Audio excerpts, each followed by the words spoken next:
మీటర్లో వచ్చేసి సప్లై కాలిపోయింది. వాళ్ళు ఏం చేసినారంటే, మనకైతే ఇక్కడ బయట 1 స్క్వేర్ వైర్లు కనబడుతున్నాయి.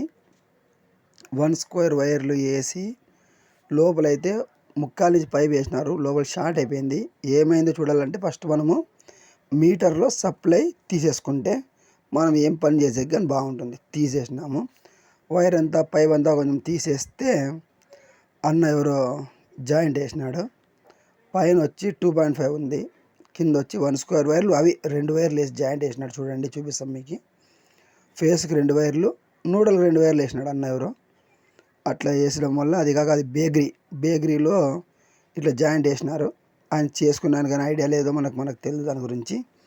ఇప్పుడు వచ్చేసి ఇది కాలిపోవడానికి కారణం ఏమంటే, జాయింట్లు చూస్తే మనము ఎప్పుడన్నా కానీ మనం జాయింట్ వేయాల్సిన అవసరం పడింది అనుకోండి, మెయిన్స్కి అయితే అస్సలకే జాయింట్ అనేది వేయకూడదు. జాయింట్ వేసే అవకాశం వస్తే జాయింట్ మీద జాయింట్ అనేది అస్సలకే వేయకూడదు. మనం జాయింట్ వేయాలంటే ఇప్పుడు నెక్స్ట్ మనం దీనికి జాయింట్ వేరే చేసి చూస్తాం. దీనికి ఎట్లా వేస్తామంటే చూడండి, వైరు జాయింట్ కొంచెం పైన వేసినాం, ఇది కొంచెం కింద వేసినాం. జాయింట్కి గ్యాప్ ఎంత ఉండాలా?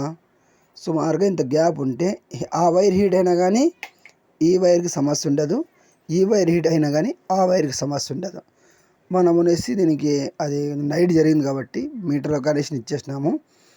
మెయిన్ కంటే షాప్లో ఫస్ట్ మెయిన్స్ చాప్ చేయించినాం అనమాట. మనం ఇచ్చేప్పుడు కానీ మనకు కానీ ఇబ్బంది ఉండకూడదని చూస్తాం. ఇక్కడ సప్లై ఆన్ చేస్తాం, ఆన్ అవుతుందా లేకపోతే షార్ట్ అవుతుందా, ఏమైనా కాల్ అవుతుందో చెక్ చేస్తాము. ఓకే, లైట్లు ఆన్ చేస్తున్నాం. మెయిన్ స్విచ్ ఆన్ చేస్తే లైట్లు వస్తాయా లేదా తెలుస్తుంది మనకి. ఓకే, లైట్లు ఆన్ అయినాయి. చూడండి, బేకరీలో ఇన్ని లైట్లు వేసి సీలింగ్లో ఇన్ని ఫ్రిడ్జ్ పెట్టి ఇన్ని వేస్తే 1 స్క్వేర్ వైర్ జాయింట్లు ఇస్తే ఎట్లుంటుంది ఫ్రెండ్స్?